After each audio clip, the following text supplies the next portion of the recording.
Yan, good morning guys. Meron tayo dito hind quarter. Pakita ko sa inyo kung paano kumagtastas nito.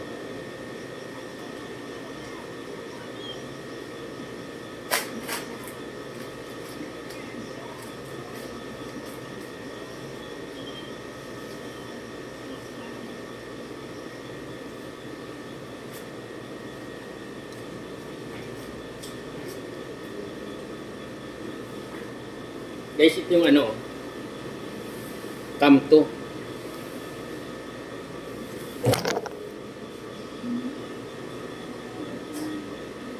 Dito naman guys yung tenderloin.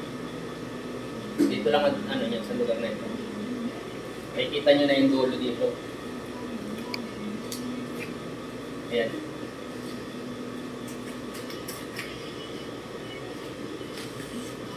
Yung dulo ng tenderloin. Kaya kailangan sagad dito sa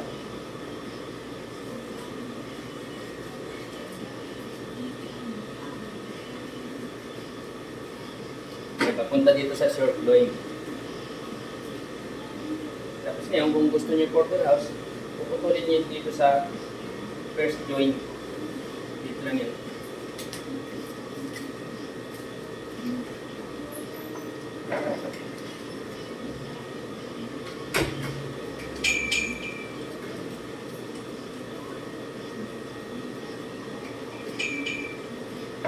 Ayan guys, ito yung ginagawang porterhouse kasama yung beef tenderloin dito pag hindi mo tinanggal.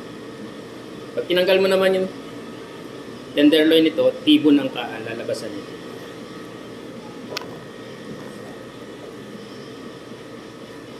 Tapos ngayon, yung buto, yung pelvic bone, tatanggalin natin.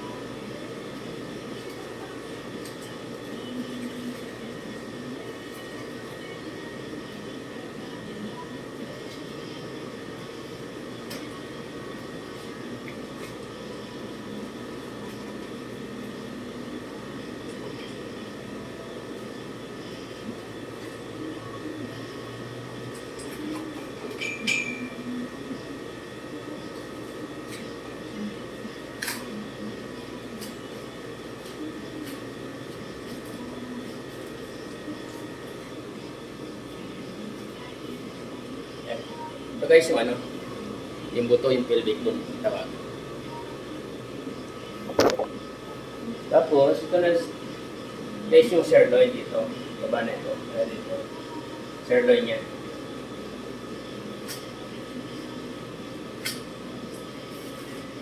Kaya ganito lang ang pagtanggal nito.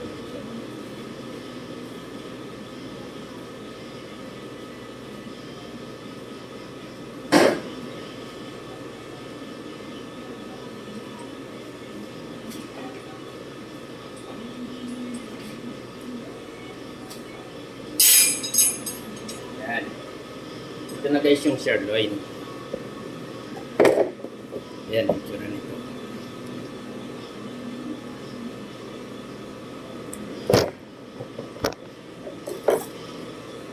Tapos dito naman tayo sa top side.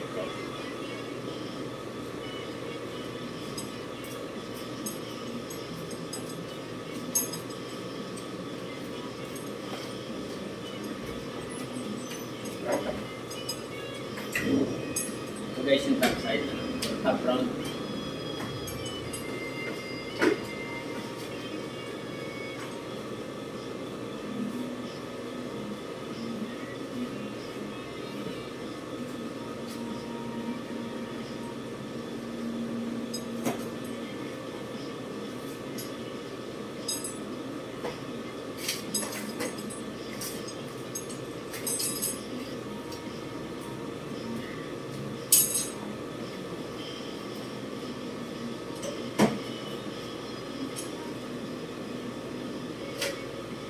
Ayan, ito guys, yung top round.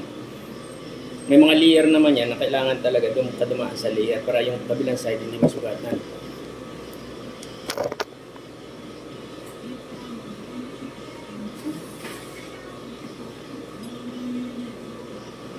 Tapos naman susunod natin ito, ay round naman ang tawag dito.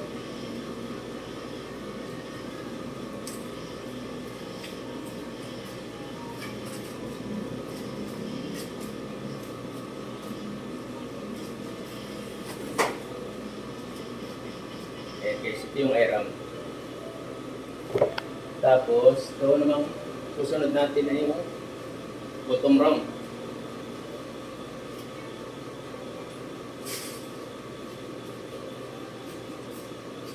Yung sana ko yung hook natin, yung umiikot mo.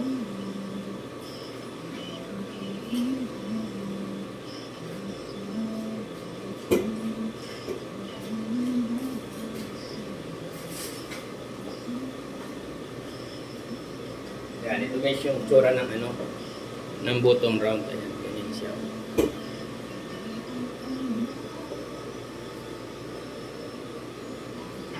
Tapos ito na yung ano lang, round stake.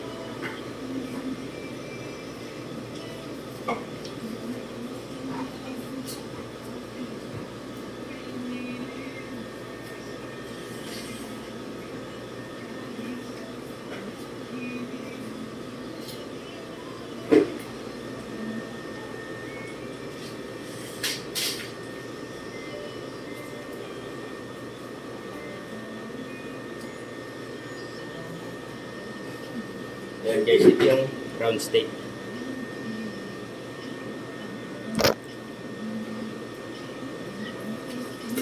Dito na tayo ngayon sa shin, yung kimchi. Pagkagulan na natin yung hook.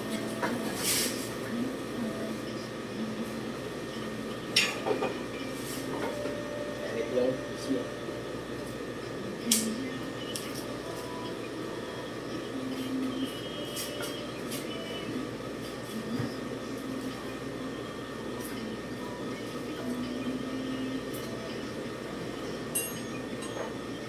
Ayan guys, ito yung kimchi or shin ang tawag dito.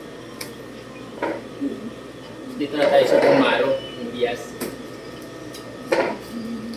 Ayan. Sequence lang tayo.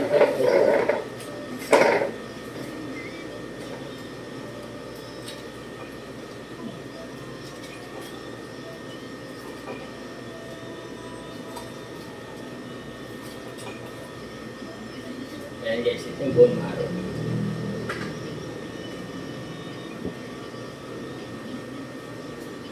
Tapos ito naman yung pinakanikap niya at saka yung siyang tendon. Ayan. Ayan, puputulin naman natin ito.